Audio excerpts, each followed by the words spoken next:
Welcome back to another episode of All Things Everything presented by Gulf Coast Smoke. My name is Alonzo. And I'm Sabrina. And this is episode 88. How are you doing today? I'm doing good. I got no complaints. No complaints? I'm tired. yeah, other than that. I'm straight up tired.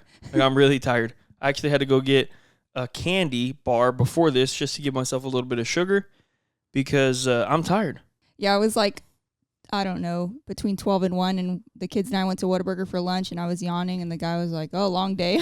I'm like, no, I'm just freaking tired. Yeah, I feel like I'm always tired these days, if I'm being honest, which is it's a good thing, right? I feel like it's a good thing. We got a lot going on, and, I've talked about this recently, but I remember praying for times like this, and then you get the times like this, and so there's only one thing to do but to continue going forward. So we have a few things to talk about today. Definitely want to get right into it. This past weekend, we went to Sinton, Texas, and we competed in an IBCA contest, which it's the first contest we've done in, maybe 2 months? Since January? Yeah, in about 2 months, a month and a half, something like that. And it was something that we were, I don't want to say dreading. It's just so hard to go and do competitions these days when you know that there's a lot to do at home. We've talked about that as well. We got to package orders. We have to film content. We have to do podcasts, which we didn't do a podcast last week because we were so busy getting ready for the contest. There's just a lot that goes into it. But once you get there, you set up, you're ready to rock and roll, and you're ready to have a little bit of fun. That being said, we had a challenge that we wanted to do this past weekend. And what was that challenge? So our challenge for that video, that competition, was to cook all of our meats on a pellet smoker, which, I think most people would actually be surprised to learn that there's a lot of comp cooks out there who do use a pellet smoker, whether it's just for the whole cook or part of the cook or maybe to set sauces, but it's very common to use a pellet smoker out there. And honestly, I don't have any negative feelings about it because it's just, it doesn't matter how good you are in the backyard. Competition barbecue is different. So it's one of those things where it's like whatever it takes to win, right? And if a pellet smoker is what's helping you win, I'm all for it, right? So let's kind of talk about your overall thoughts on using a pellet smoker and how each protein turned out. So first and foremost, you guys will see the video from yesterday. And I don't remember if I said it in the video or not, but I'll say it now. I felt no different. I felt the food tasted exactly the same than when we've done it on an offset, when we've done it on a can. We had Chance, my dad, Danielle, you, the kids, myself, all taste the food, and nobody could tell a difference. Right. And I think that was the most surprising of all because as weird as it sounds, there was a specific brand of Pellet Grill, I'm not going to say the brand, that you specifically did not like the food off of. Right. And I always remember that, and I always get scared of that, but we have this new Gorilla Grill Silverback 2.0 XL, which is a beast. It's like, number one, it's gigantic. You can literally do a 4-meat comp on it so easily. Yeah. Number one. And number two, it just runs really, really smooth. Even Chance at one point was like, dude, how do you know what the temp's at? I'm like, it's a Gorilla Grill. It's a pellet smoker. Like, it's at temp. Right. I have never had an issue. We also have that little chimp, which I really like that chimp as well. I do too. Like, I would honestly probably not continue to run anything on it because you can just do your desserts on it, which makes it really, really easy. But, man, it was just so good. Everything was so good. It tasted the same. Now, the one thing I will say is we had some issues with texture on the brisket, but that's not the Pellet Grill's fault. You and I took a step back. We looked at it, and we cooked a bigger brisket than normal. Yeah. And we didn't really take that into consideration when we were doing the competition. So it was not tight at all. It was very, very tender. Like, if you cooked it in your backyard, you'd be so happy with that brisket.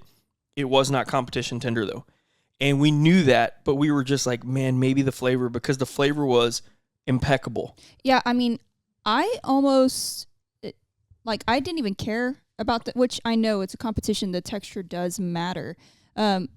I honestly didn't even care about it, though, because the flavor was so good. And as you mentioned, it was still tender. It was very tender. It's just not fall apart tender, Yeah. which is usually what we're cooking to for a competition, especially if they're using a knife and a fork, and it's resting there for a while but before the judges get it. So you do want it to be like ultra tender. But Yeah, if I were being served that in the backyard, I mean, shoot, it was a perfect brisket. It had really good flavor. I mean, just a really nice moisture. And that's the thing is when you're kind of going ultra tender, you're going to get, no matter what, no matter how much you inject it, there's just going to be a different texture and mouthfeel to it. And it's not necessarily dry, but it's just, you know that when you're tasting it, it's being taken further. For sure. And with this brisket, man, it was so moist. It seriously was. Which I know y'all hate. Some people hate that word, but who was it the other day? I was like, oh yeah, the moisture or something like that. Oh, it was Cassie. It was Cassie Tuttle. She was like, please don't say that word. We were talking in the front yard, and she's so awesome. Shout out to Cassie. Shout out to Cody. Shout out to all the Tuttles in general, but shout out to Cassie because she brought over some cheesecake tacos that she made the other day, which, by the way, if you are in or around Woodsboro, like even we're in Portland, 30 minutes away, it is 100% worth ordering from her and going to pick those up. They were incredible. So I was trying to hide them from Sabrina, and she found out about them because I made a post on Facebook, and I was like, oh my gosh, Cassie Tuttle's the real deal. And Sabrina was like, what was that thing you posted? She literally comes into the room. She's like, what was that thing you posted today? And I was like, what do you mean? I post, because I'm active on social media. You guys probably know that, but I'm active on social media. And she was like, the thing that you got from Cassie. And I was like, oh, the cheesecake tacos? Like, that's why she was here earlier. What did you think I was like, she didn't come to hang out with me. Like, she brought those over because I had been asking her. Well, she posts them on Facebook a lot, and I'm like, I really want one of those. I want one of those. Like, oh, I didn't tell you about that? Yeah, and then so you went in there, and you stole the strawberry one, and I didn't even get a bite of it. It was completely gone. You didn't even share with me. And that's because I was joking on Facebook that I didn't share with you, and then you literally ended up not sharing with me. Well, it was funny, too, because I took a bite, and I was like, ooh, Penelope would love this. She loves cheesecake. She loves, strawberry cheesecake. And shoot, all thoughts went out the window. I just sat there and ate the whole thing. You know what I'm going to do? I'm going to try and get everybody over to my mom and dad's on Sunday, and I'm going to try and order a dozen from her. Ooh, yeah, and see if she'll deliver or something like that so we can get them like a little fresher, depending if they're busy or not. But anyway, we'll talk about that later. So back to the contest, we knew that the brisket was just a little bit tight, but it was so good. Like Sabrina said, the moisture on it was perfect. It had such good flavor. We were really hoping that could carry us a little bit. It ended up not doing that, but overall, besides that, the Pellet Grill is honestly probably something that's going to stay in the trailer. Yeah. And it's probably not something that we're going to change anytime soon. So we're thinking now we'll go to every contest with a Ringo, probably a Weber kettle just in case, and the Pellet Grill. And that's it. I think we have I know we have a million freaking kettles. I think we have a yellow one back there. We have a 26 back there. We have the black one back there. And then we also have the copper one. So we'll take one of those and we'll make it a full-time comp kettle. Keep it in the trailer. Or even the Jumbo Joe. I mean, the Jumbo Joe's good one. Dude, those are gangster, dude. Yeah, they really are. Dude, if you don't have a Jumbo Joe, seriously, it's an 18-inch little grill. It's like a mini kettle. Dude, fire. Straight fire.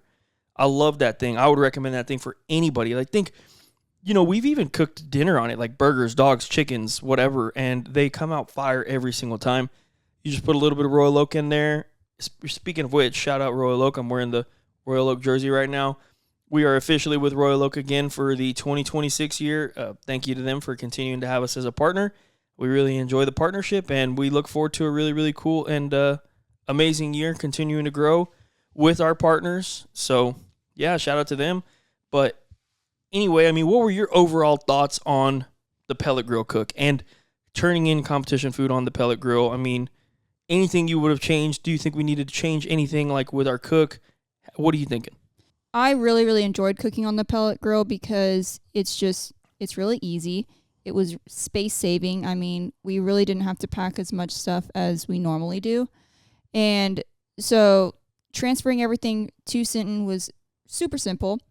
The pellet smoker, I had no change in flavor as opposed to the offset or the drum. And I think because comp cooking is a lot of, sauce and dressing it up and injecting. So I don't really feel like you get any sort of specific flavor when you're using a drum or when you're using an offset or when you're using a pellet smoker. The main difference is going to be possibly like with a drum, it's very a harsh environment in there a lot of the time. So you could get a little more of like a char at the bottom if you're getting flare-ups, stuff like that. But as far as flavor, there's really no, like you said, like you can't really tell the difference at all. I was expecting some difference. I really, truly was. But even with, so again, as Sabrina said, we cooked everything on it. You guys can watch it in the video. The chicken, which, by the way, how is chicken our best meat now?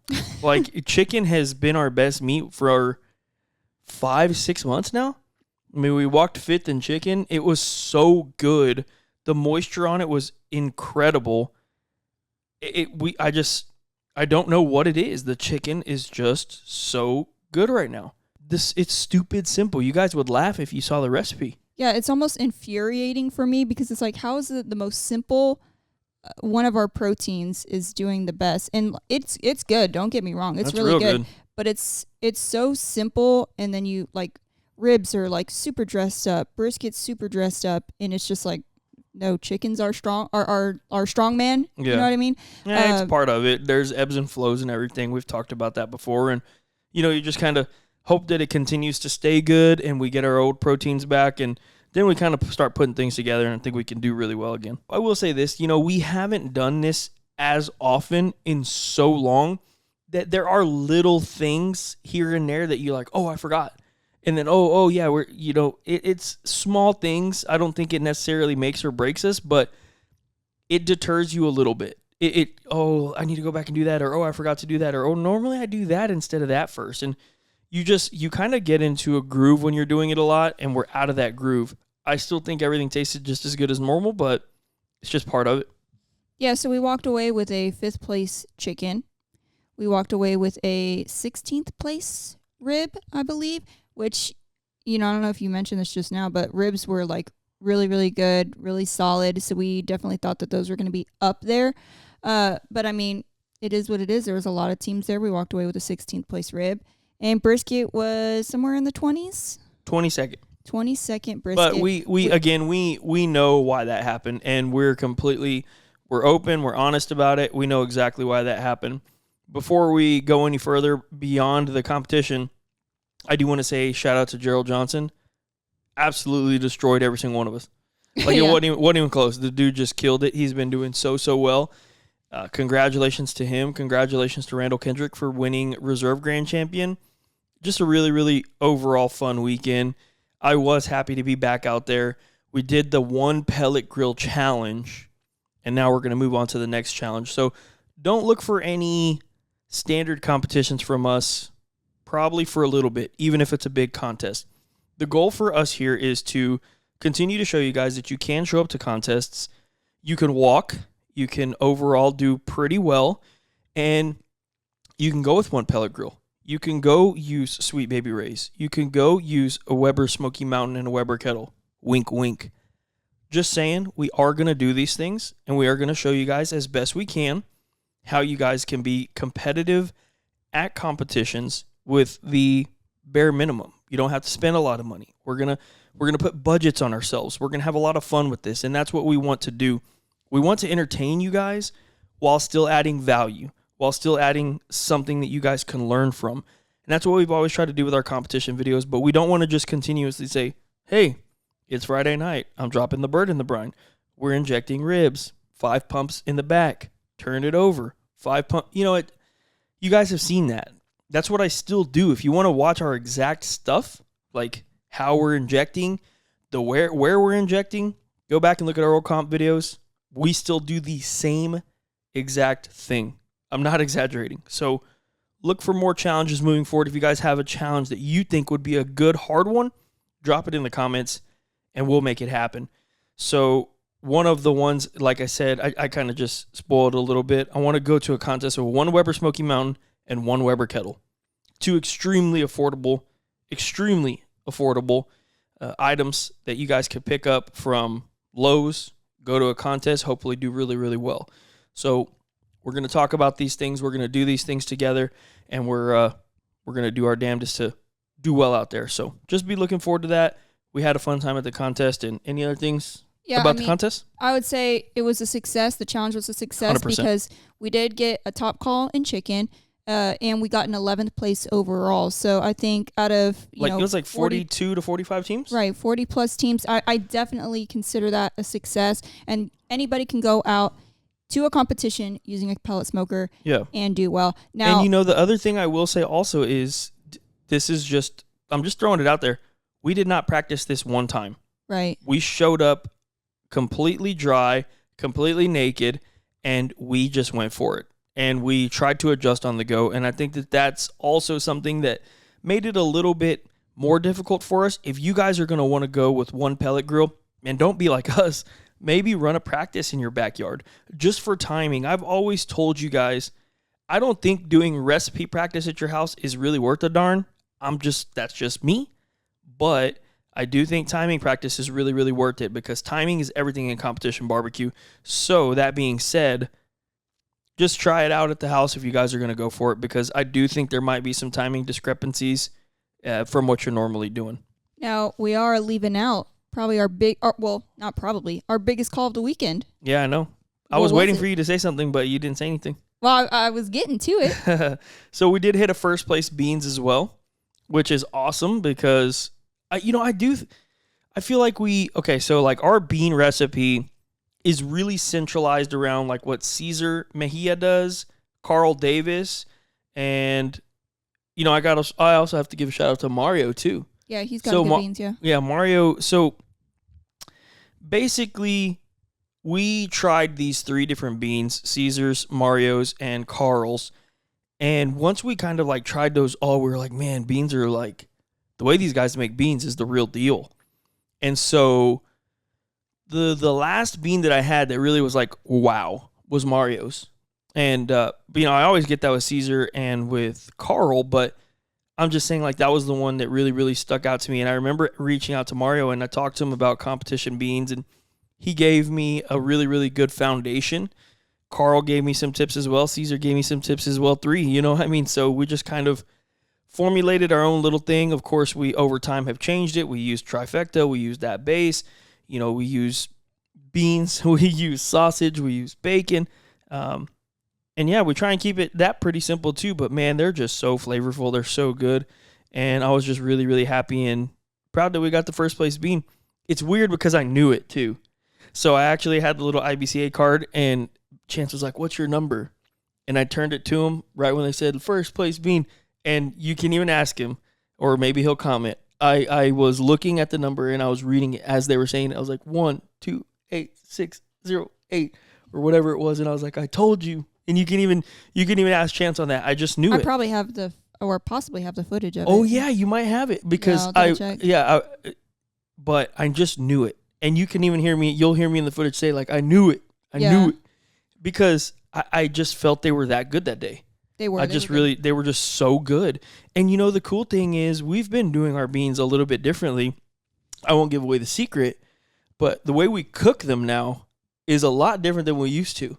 So, anyway, but yeah, we cook them a lot differently than we used to now. Yeah, so, and it doesn't need to be cooked this way. It's what helps us get through a competition. And it's one of those things where it's like, well, if it's not broke, don't fix it, right? So we just kind of stick with it. But I would say we have a little bit of a unique bean cook. Yeah. I definitely think so. Shoot, you never know. I guess some people might do this might. method, but either way. Yeah, I think the most important things with the bean is you just want to make sure that sucker's not hard. This is a podcast, so these typically don't get too many views like on YouTube. If it gets 1,000 views, we'll tell you. Yeah. We'll tell you 1,000 views in 2 weeks. We'll tell you the way that we cook the bean. You're probably going to be like, that's it? But either way, we'll still tell you this gets 1,000 views in 2 weeks. So, yeah, overall, great weekend. Had a lot of fun. Started playing tennis. Yeah. So last Tuesday, we went and bought the kids tennis rackets. And then This is something you've been wanting to do for like a while, too, is go get them tennis rackets. I've been talking about this for like 2 months now. I'm like, man, I really want to get the kids tennis rackets. I want to get them out there. I want to get them playing. I love tennis. I love tennis. There was a time when I would play tennis probably 5 times a week. And it was it was when I was healthiest too. Right. I had lost a pretty decent amount of weight, and I had been telling you that I wanted to do it because I'm on my weight loss journey and I want to get healthier and I want to be outside. I want to be active and I want the kids to do the same. We do a lot of stuff on social media. We're inside a lot. We're filming. Sometimes we're sitting down for a little bit. Like right now, we're going to do an hour, a little over an hour sitting down.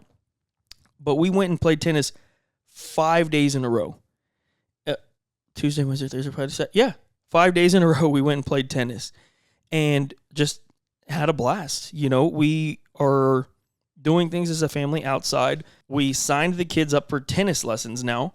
We also signed them up for golf lessons now with, the thing I have in mind about it is just getting them listening to a coach, having somebody tell them what to do, be in uncomfortable situations, and then, do a little bit of competition. I mean, go to a golf tournament, go to a tennis tournament, lose, win, whatever.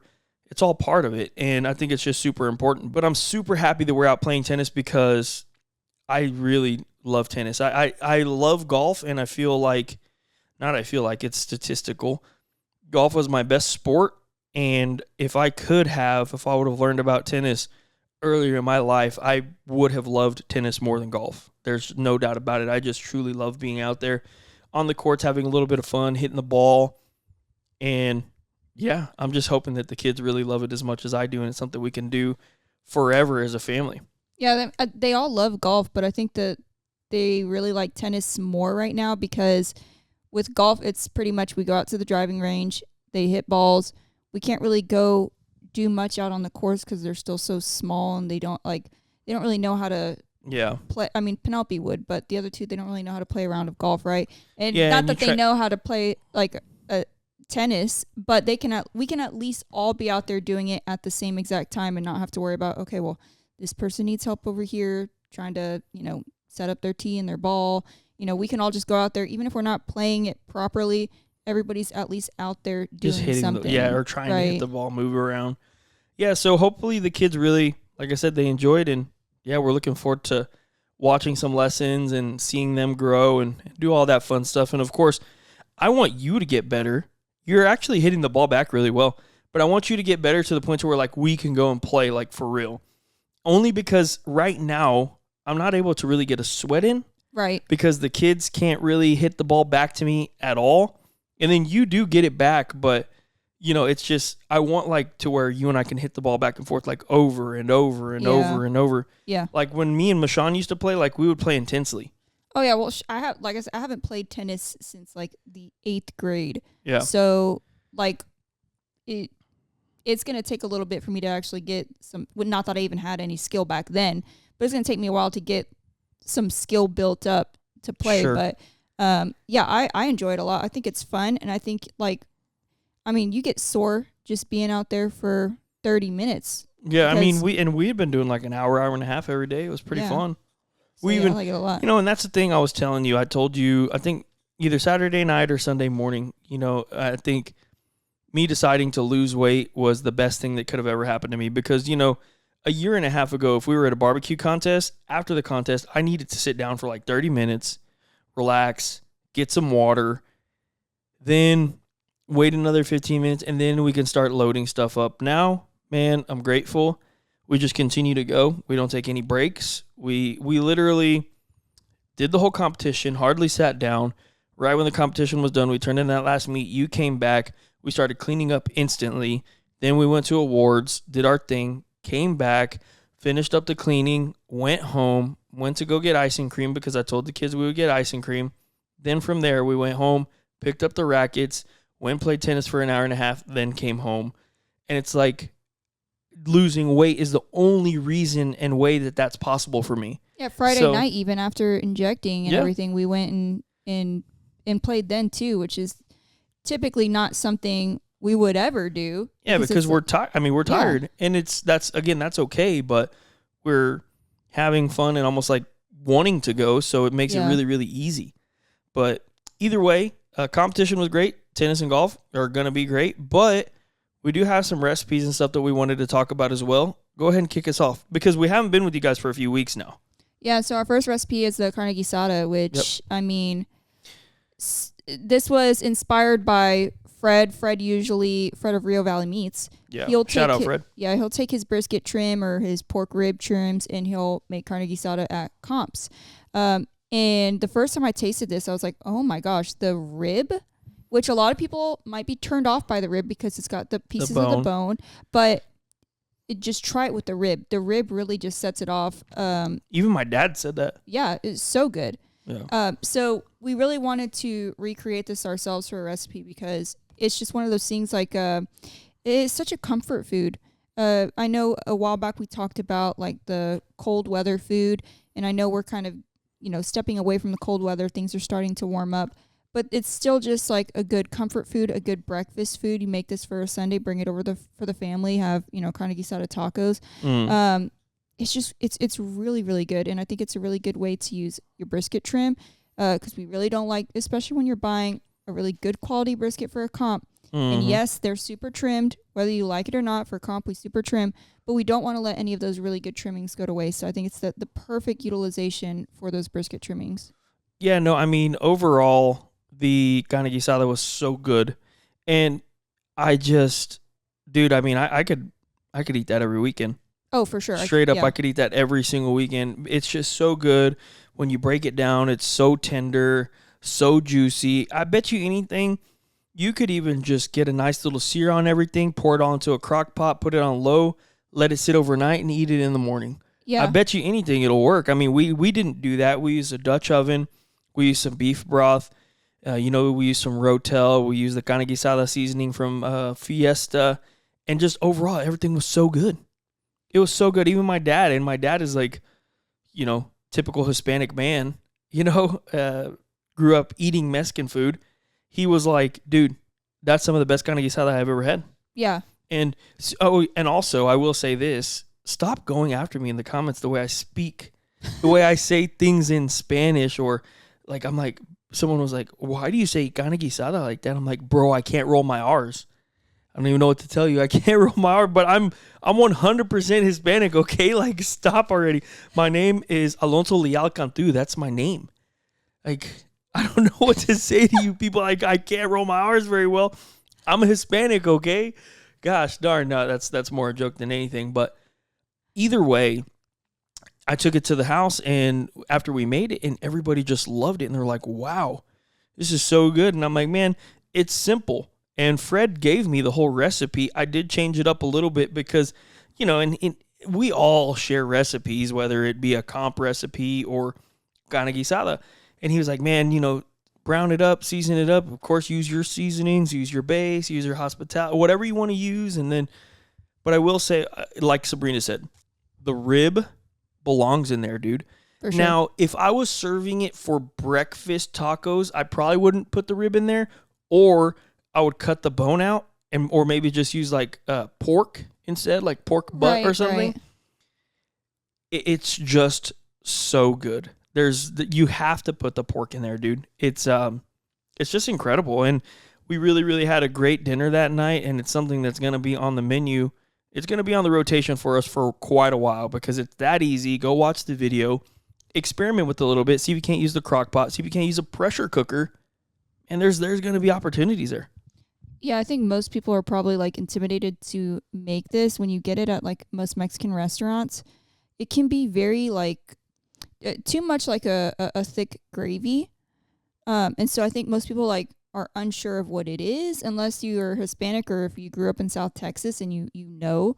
But it really is so simple. It's if you can make a roast, if you can make a stew, you can make carne guisada. It's so easy.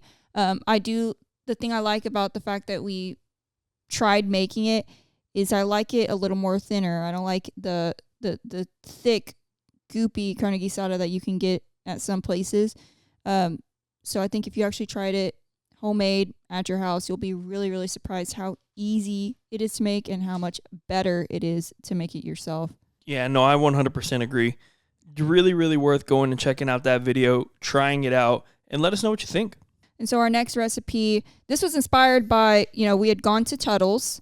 Mm-hmm. I think like the weekend prior to making this, we had gone to Tuttle's, and one of my favorite things to get there is the smoked chicken. Yeah. And we kind of got to thinking, we've never really made just like smoked chicken. We've done grilled chicken. We've done rotisserie chicken, hot and Yeah. fast chicken, competition chicken, but we never done like a long, low and slow smoked chicken. And Tuttle's has a really, really good one. So let's talk about that recipe of our smoked chicken. Yeah, I mean, simple as can be. We got a whole chicken. We seasoned it with Killer Hogs TX rub. I did use the QP mayo as a binder. You don't need to do that if you don't want to. I used the QP mayo as a binder, and then TX all over. Man, we threw it on a pellet grill at 250 degrees for 3 to 3.5 hours. Yeah. And that's it. We just left it. That QP mayo like adds any kind of mayo that you add to it, Like or like oil. the olive oil mayo, it's gonna add a really nice golden brown color to it, especially if you're only using like TX rub, which isn't gonna provide the same color as hospitality, for example, right? Sure. So that binder, I do think, while it doesn't add to the flavor, it's gonna add to the color of that bird. Talk about. I think we got a comment about the skin or something that it's not gonna render. Right. It's gonna be chewy. It's gonna be. First off, when it comes to shorts, it's really hard to explain everything to you guys in a minute to a minute and a half, right? So the thing I'll say about those chickens is they were air chilled. Air chilled chicken is made to have a drier exterior. It's made to make that skin crispier. They're a lot cleaner. There's not as much fat, something that we've noticed, and they're more natural bird. So we've always had a more successful skin on air chilled chickens, and these were no different. So when it came, it was really clean. Skin was really white. Again, it being air chilled, it's made to have a better skin. It's drier. So smoking it at 250 degrees, the reason that people don't get good skin is because they have a wet skin and they're not rendering the fat under the skin. That's what's happening. So these don't have nearly as much fat as a standard chicken that you're going to get from your grocery store. And they're air chilled, so they are completely dry on the exterior. Now, of course, when they put it in the packaging and all that stuff, they do have those natural juices and stuff from the chicken that's going to get it a little bit wet again, but it still was air chilled, and it's still going to be a lot better of a bite than a standard chicken. Now, how long did that take me to explain? That's already past my minute short. So I don't tell you guys everything in the short, but that's why 250 degrees, it worked, because it was an air chilled bird, and it's really, really easy to render the fat on those. So keep these things in mind. Yeah, of course, if you guys have a really fatty bird with a bunch of fat under the skin and you're not pulling any of that out, yeah, sure, crank it up to 350 in the end, crisp it up a little bit, and get you. Look at me bite that chicken. It was an easy bite through skin. It was really, really flavorful, really good. But overall, it's just so simple. All you do is throw it onto the pellet grill, 250 degrees, 3.5 hours, and you're done. But if you don't have an air-chilled chicken, yes, you do have the opportunity to have rubbery chicken skin, and it just is what it is. But we didn't have that issue, and it's really, really easy to render the fat on those. So also, even because we were smoking at a lower temperature, doesn't mean you can't render fat. It just takes longer. So 3.5 hours, that's long enough to render some fat on a chicken. Yeah, and maybe possibly you're not taking your chicken far enough, which with the smoked chicken, yeah, there's always the risk of drying it out. But I think bare minimum, you need to get that thigh to the 200 range. That's how I like my smoked chicken. So maybe you're not taking it as far as you should, and that's why you're getting rubbery skin. But sure. I don't know, Tuttle's, they're doing that every Saturday, and I've never had a rubbery chicken. Yeah, seriously. Theirs, and so. I don't know what they cook it at, but it probably ain't higher than 275. Yeah. I would highly doubt that it's higher than 275, but I could be wrong as well. And the next recipe that we did was just a standard pork loin. We're testing out a new glaze that we have, ready to rock and roll pretty much, just minor tweaks here and there. So we wanted to make something pork related. We wanted to test it out, and we wanted to see how it was.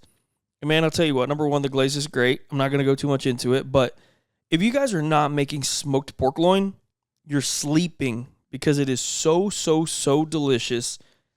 And as long as you don't overcook it, it comes out perfect every single time. Yeah, pork loin's really underrated. And I love when you get that like that. It's very inexpensive cut of meat most of the time for a pork loin. So you get that, you cut that thin. I mean, there's plenty for everybody. Let's kind of talk about pork for a second, because you did release a short the other day about the differences in, internal temp for these different cuts of pork. So for example, that pork roast, what temp do you want to take that to? Because this isn't something you're going to do low and slow and shred it. You want this to have moisture to it. Yeah, so the pork loin is, number one, it's not going to have a lot of connective tissue.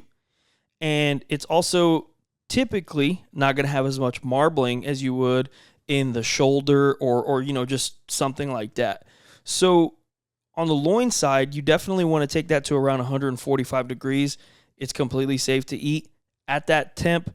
Now, you and I will typically pull it around 137, 138, let it carry over a little bit, and we're good to go. You guys don't have to do that. That's just what Sabrina and I like to do. And then if you're cooking something like a pork steak, if you're cooking something like a pork butt, man, those have to be past that 195 range. They have to. So a few things.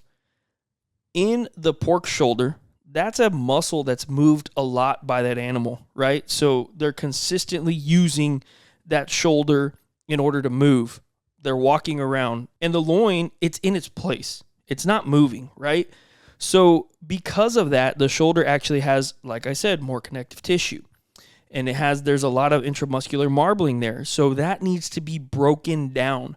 It's broken down with time plus heat, right? So it needs that time in order to get fully rendered. We use that word a lot. I use that word a lot. Fully rendered, and also break down all that tissue. If you don't and you take it to 145, it is safe to eat 100%, but it's going to be tough. It's going to be like eating leather, and it's not going to be a desirable pork steak or pork shoulder. Get a pork shoulder this weekend, take it to 145 and try shredding it. See what it's like. It's impossible, right? So don't literally do it, because then you're going to come back to me and say, "Oh, you told me." But it's not going to be good. It's going to be really, really tough. It's just going to be very, very undesirable. And the same thing for a chop. If you take a chop, loin something to 205 degrees, it's going to be like you're eating sawdust. It's like the same thing as a cow. Think about it. You take your ribeye steak to 125 degrees, you take your brisket to 205. Why? They're all the cow. So why would you do that? Well, again, that brisket, it moves a lot. It's on the front side of the cow. It's like on their breast, kind of, sort of, and it's moving a lot. So it's got to be broken down. It takes a long time to get there. A ribeye, that's something that stays put. It's really, really soft, tender already. So, man, taking it to 125, letting it be a medium rare, that's why it's perfect. It's the same thing for a pig, right? So these animals all have different parts, and you just have to know that. I had another comment. Someone was like, "You can't show us Wagyu pork chops and say to take them to 145. That's insane." Number one, they weren't Wagyu chops. They're injected. Okay? They're injected chops. They're not Wagyu chops. But it's just, again, and this is another thing. It's like, everything I say, don't take it quite so literally, okay? This is just a general overview. You don't want to take a chop to 200 degrees, and you don't want to take a pork butt to 145. From there, you definitely want to think a little bit, right? You can find your sweet point for a pork steak, right? A pork steak, I like to take it to 195, no higher. I think it's perfect at 195. A pork butt, man, I'm taking that to 208, 210 sometimes. And I'm going to shred it, and it's going to be butter. And if it's a little bit dry, who cares? I'll throw some glaze. I'll throw some of Bill's wrap in there. I'll throw some butter. I'll throw some vinegar sauce from Killer Hogs, and it is going to be fire. I ain't worried about it. But everybody's different, right? So I understand that. We all understand that. It's kind of like the Carne guisada, right? I mean, we took that to, if there was a temp in that thing, that was probably 210. I mean, you literally just snap it in your finger or touch it in your fingers. It's nothing. But it's all different. You just need to understand these different cuts break down at different temperatures with different heat, and it just kind of is what it is. So moving on to our next recipe that we did, we cooked a chuck eye steak. Now that was new to me. So kind of explain for most people who don't know what that is, what is a chuck eye steak? So a chuck eye steak is, a lot of people call it a poor man's ribeye.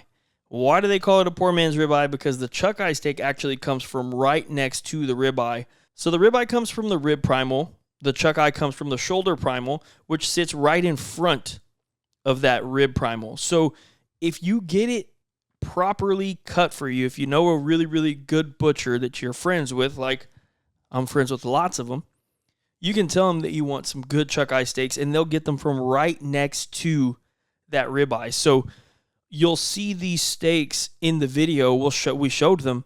They look very similar to a ribeye. It almost looks like they have the spinalis and everything in them, but you can definitely tell it's not a ribeye.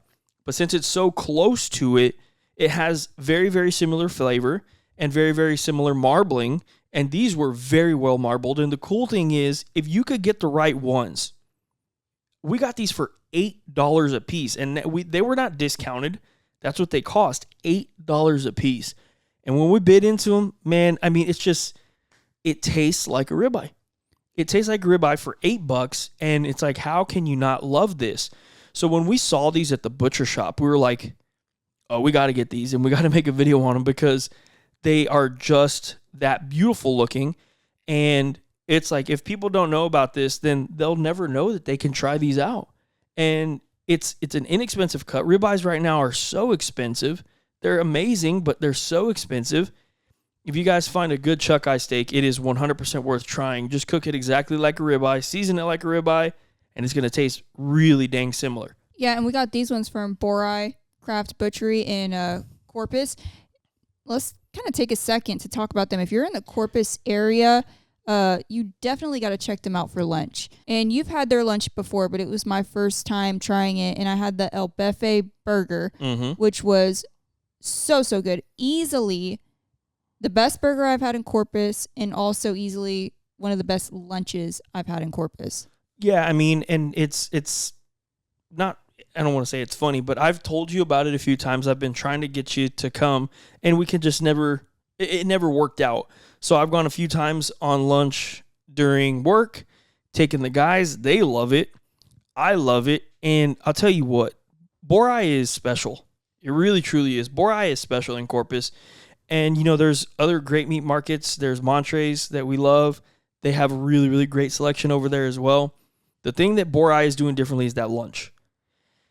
That lunch, Sabrina hit it right on the head. Best burger in Corpus, not close. Not close. It is incredible.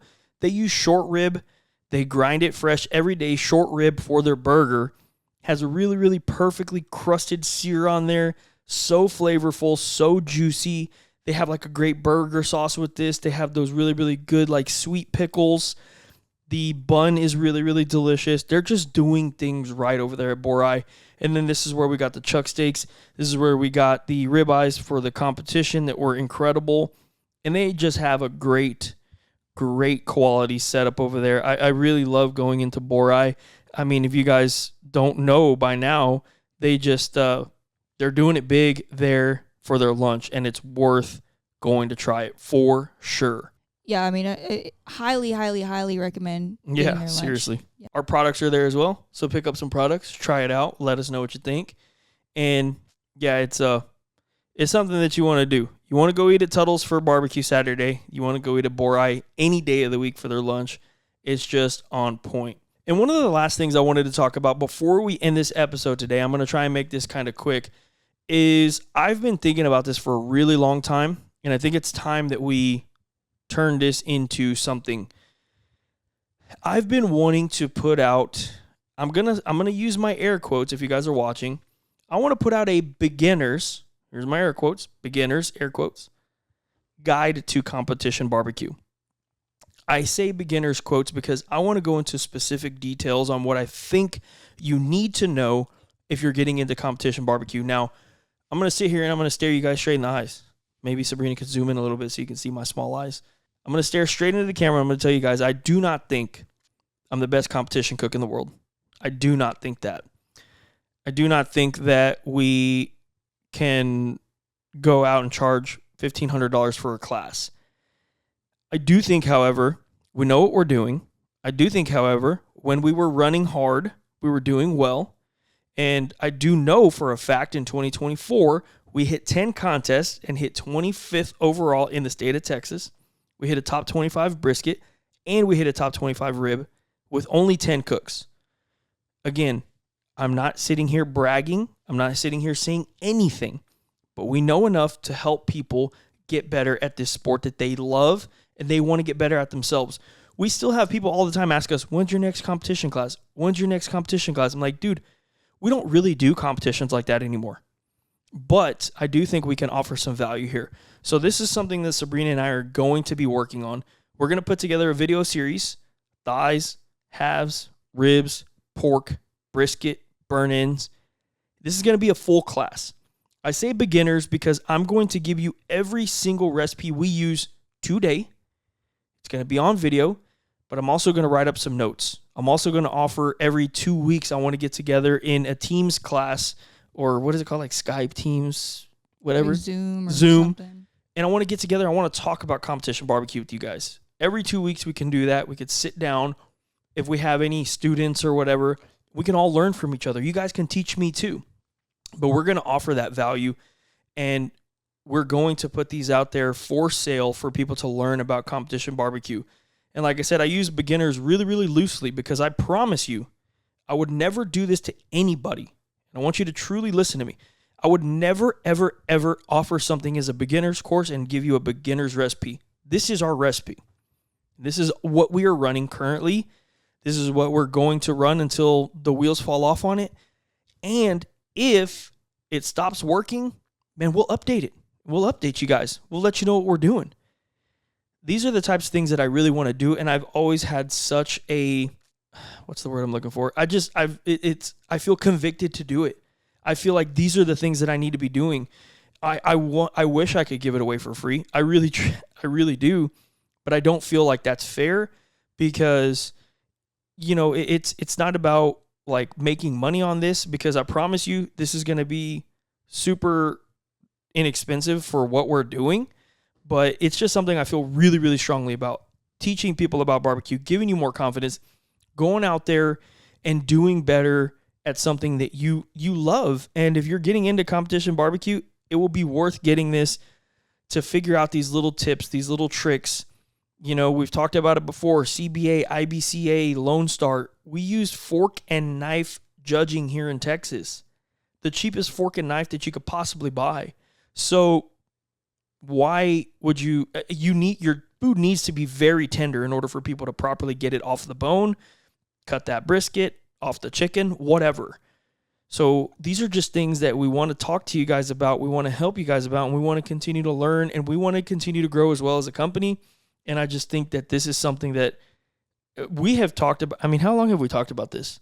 Oh, for a couple years now, yeah. We've been wanting to do this, and it's like, why now?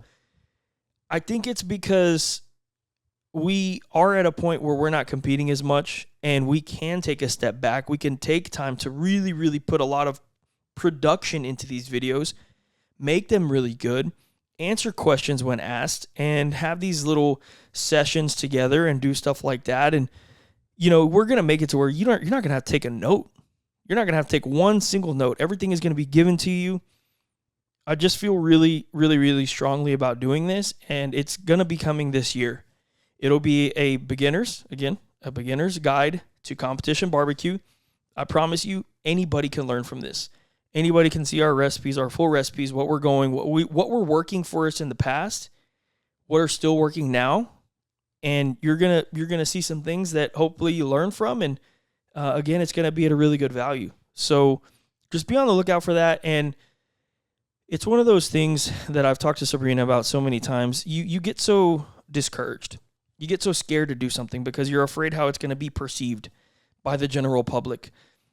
Man, we're all gonna die one day. I told Sabrina this, what was it, 2 days ago? We were sitting in the car, and I was like, Sabrina, do you realize we're going to die one day? Like, I know you realize it, but do you realize it? I don't have time. I don't have energy to care about what anyone thinks. This is what I feel I want to do. I feel like this is something that can be valuable to people that want to learn, want to get better, so we're going to do it. If nobody buys it, it doesn't matter because it's something that I feel like I want to do. And I promise you, This is going to be less expensive than any class on the market. You won't have to go anywhere. It's going to be less expensive. And we're going to offer a lot of value.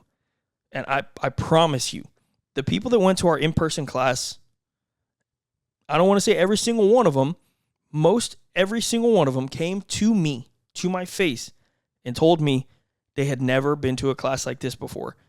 The notes, everything was given. All the details that we gave. We had explanation for everything that we did. If they had a question, we had an answer. We're going to give you guys that same exact value, just in video form. That way you could see it whenever you need to. And we're working on it, now, tomorrow, whatever. And we're very excited to do it. So be on the lookout for that. And hopefully you guys do enjoy it. Hopefully it's something that you guys are interested in picking up. But we'll be announcing that pretty soon. The last thing I want to talk about today. My dad is going to start a YouTube channel. He's going to start a Lego building YouTube channel. So as soon as we get the link for that, I'm going to put it all over social media. I told him I was going to do it. He wants to do a YouTube channel. He's not going to have his face on it. He's not going to talk on it. If he needs to talk, I'm going to talk for him. So if there's any voiceovers or anything that need to be done, I'm going to be the one doing it. Sabrina and I are going to be the ones filming it and editing it for him. My dad is just so happy to be doing Legos right now. He's having so much fun that this is something he wants to do. We are going to support him. We are going to help him get his dream out there. And hopefully you guys enjoy Legos. If you guys do, you're going to really like to see my dad build. How many Legos do you think he has that are unbuilt right now? Over 100, no? I believe he said over 100. I could be wrong, but I'm pretty positive it's over 100. And he's built over 100, 150? Right. He's already built over 100, 150, and he still has over 100 unopened boxes ready to go. Now, the crazy thing about it is he started on August 30th. August 31st was his first ever Lego he ever built, and he's done this that quickly. He's just over the moon with it, really, really excited. But that being said, I'm rambling. I feel like we had a good episode today. Sorry for not being here for a couple of weeks. We really appreciate you guys tuning back in, hopefully enjoying this episode. Sabrina, did you have anything else you needed to talk about today? No, I think that's it. Okay. If that's it, that's all I've got as well. I'll take this opportunity to tell you guys you can subscribe to the channel for free. Helps us grow. Helps us get closer and closer to 100,000 subscribers, which I want so very badly. I've told you guys this before. Let me see where we're at right now. Hold on. We are currently at 86,616. So less than 14,000 from 100K on YouTube, which blows my mind. Never, dude, I've said it before. I'll say it real quickly. Never even thought we'd get 1,000. To do 100x that would feel insane. That being said, if you guys are interested in continuing to watch our content and subscribe to the channel, if you know anybody that might want to listen to this podcast, us talk about competition barbecue, regular barbecue, Legos, watches, what's on your wrist today? I am wearing my Seiko SSK031K, which is a limited edition red GMT, and I put a red band on it, and it looks fire. I'm addicted to watches, and I bought the kids' watches today. I bought a new watch box today. Yeah, I love watches. I don't know what it is. But you know what's crazy? A lot of people at work are addicted to watches right now. I think that's just the age that I'm at. And then also, a lot of people are addicted to pocket knives. Yeah. And it's like a big deal. So either way, what's on your wrist today? Drop it in the comments. I did also make a different Instagram and YouTube channel and all that stuff that I'm not going to ever promote. But if you guys ever find it, let me know. I do like watch content and like just in real life content. It's very, very, very new, so I haven't done much, but you guys like can see some of my watch collection there. Again, I'm not going to promote it. If you find it, that'd be cool though, because it means we're growing. Anyway, love you guys. You will see us and or hear us on the next episode. Peace.